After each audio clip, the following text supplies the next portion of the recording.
what do we need to know? We need to know how diverse the applications and the requirements are across this sector.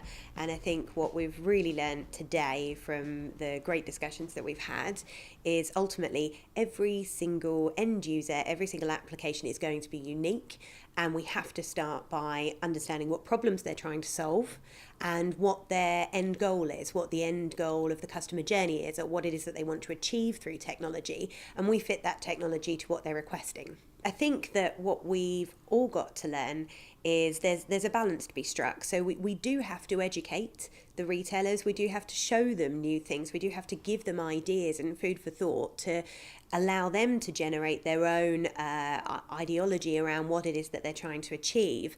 But we can't just assume that we know best for them, because there's so much going on, and that's definitely been confirmed today, that we probably didn't realise or understand or account for in terms of what's important to the retailer and how small a factor technology is in that, unless we can absolutely prove that it's going to deliver results for them and generate more sales.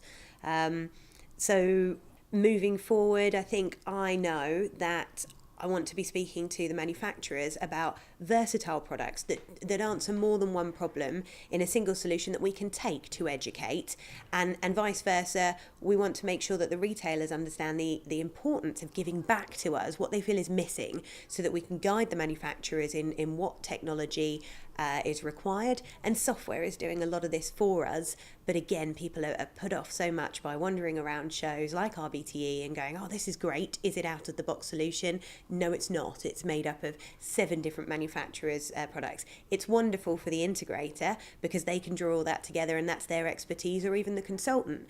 But quite often, they're not the people that are getting in front of the decision makers at the retailer, which makes everybody's job a lot harder further down the line. There's numerous ways. It's not feasible for us to be able to get every single product in front of a retailer in their own environment. It's not feasible for us to drag the decision makers out to every show and so on, or for them to see everything that they need to see in one place and it be convenient for them and not take up days and days of their time.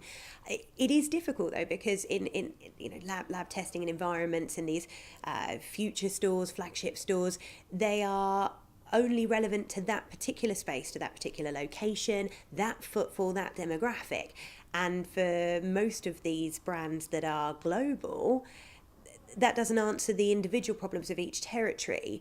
So it's quite difficult, I think, to find a solution that fits all when it comes to retail. Far easier to do on a single independent store.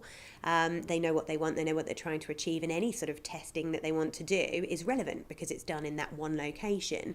But for wider spread technology adoption, it's quite easy to say, yes, this worked here, and then look back and wonder further down the line why it didn't work there. So we need wider adoption, full stop, really, because the further along we get in adoption of this technology, the more analysis we'll have of how it worked, how well it worked for which types of retailers and which industries, and that will help us. It's the case studies of today will dictate the successful technology solutions of the future.